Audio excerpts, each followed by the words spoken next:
Everything you look at on this fair, everything has been done by hand. When I went to school, I went to a basic school. I didn't go on to any further education. And when I was sat in a science class, I would just sit there drawing letters because that's all I was interested in. And in the end, they kind of accepted it. And when I got an injury, I managed to stay off sport for an entire year and go and do art. So that's really all I was interested in. Sometimes I look back and slightly regret it because I should have tried harder in certain subjects. My spelling's appalling, but I'm quite good at maths, especially when there's pound signs in front of it. I was given an apprenticeship by our sign writer called Stan Wilkinson. He was taught in the 50s.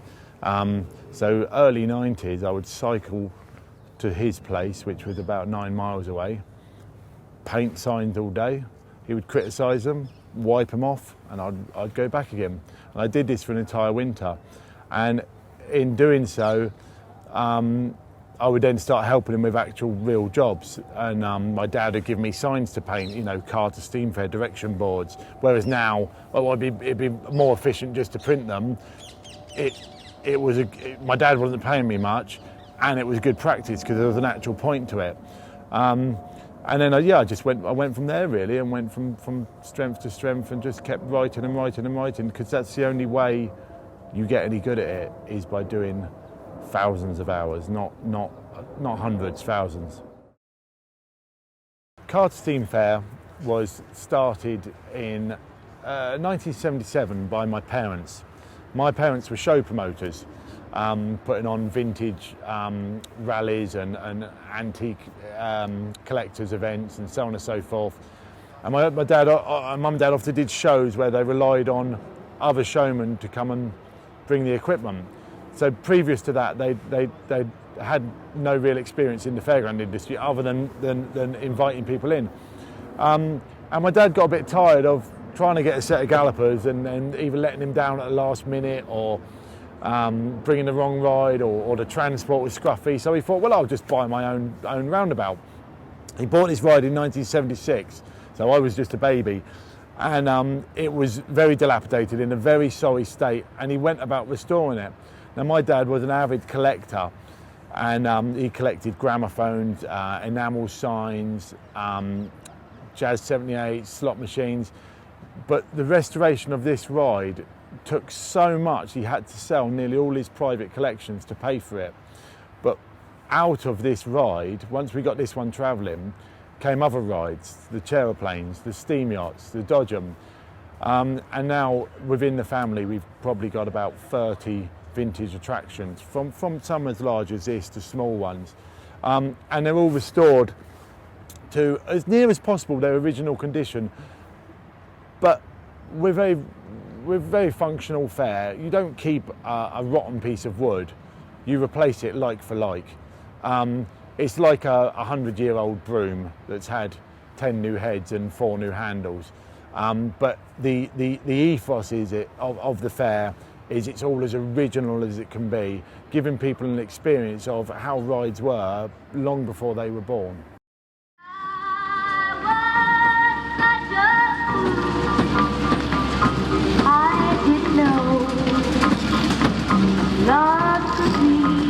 With sign writing, you've got to really understand the basics before you can do the elaborate stuff. And a lot of people want to run before they can walk. With myself, when doing a piece, I'd study when that period was from, and try and make it as accurate as possible. So if I was doing, for instance, the Ark is a 1934 machine and was painted by the father and son combination Sid Howe. They were both called Sid Howe. And their particular style was very bold, often gold letters with a black outlining, with real clarity but no frills upon that. So in doing that ride, that's the way you do it. When you take a ride like this, the Gallopers, which originally was circa 1895, Victorian, then it was real elaborate stuff. That's how you do it. You follow that style. So really, if anything, I'm more of a copy artist than anything. I take inspiration from the original piece I'm doing. And there are instances where I've just done a token booth, for instance, where it's not really a very old vehicle, but I've made it look old, and I've just gone to town on it and really just plucked stuff out of my head, because when you've done that many different styles, elaborate styles, you're in a position where you can literally make stuff up. But you've got to understand the basics to be able to do that. If you don't understand the basic Roman font and where your thick and thin should be, then you're not going to be able to do the fancy stuff. When I learned to sign write, the man who taught me had turned down numerous people that wanted to learn to sign write by hand, because there wasn't the industry for it. He couldn't afford to employ someone. But because I was learning for a specific use that was on the fair, he didn't mind teaching me. And when I learned, it really was because I had a use for it. But in the intervening 22 years, and especially in the last 5 years, and I think ironically with the help of the internet, hand painting has come back, and just doing things with your hands has come back in such a big way.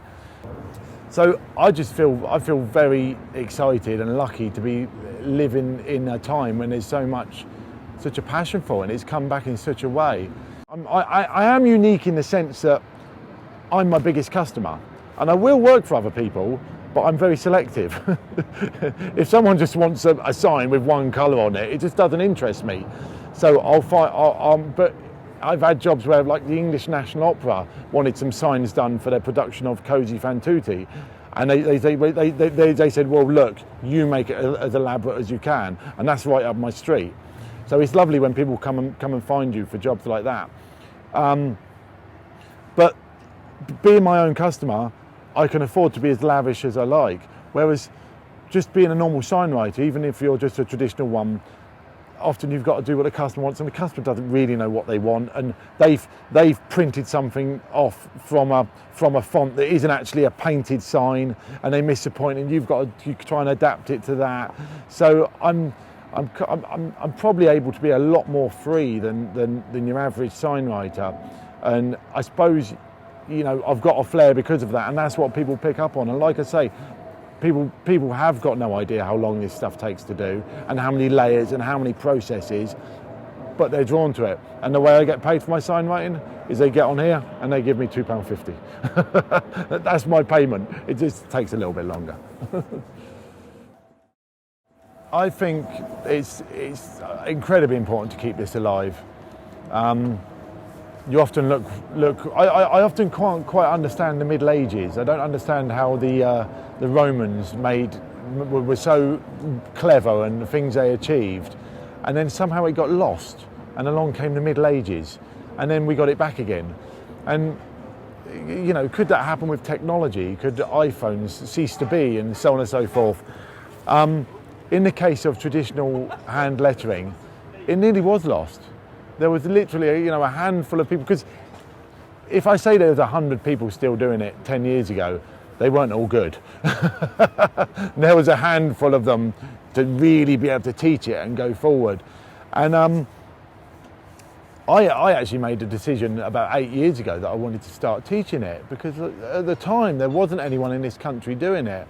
And I thought, unlike other sign writers, I think some people are worried about teaching their skills, because they teach someone and potentially that person is going to then take their work away. But that's not a problem for me, because I'm my biggest customer. So I can teach as many people as I like.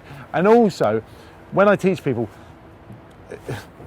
you have to realise, you teach someone on a 5-day course, they've still only done 40 hours. And they say that to be a true master of something, you need to do 10,000 hours. So they're quite a few years behind me at any level. And they're still not going to take my work, because I'm my biggest customer. I like to think that traditional sign writing is back now, and it will stay this way for many years to come, because on nearly losing it, people now suddenly appreciate it. And in a world where everything is done by computers, by machines, the appreciation of things actually being done by hand is, it's great. I think people love it, and long may it continue.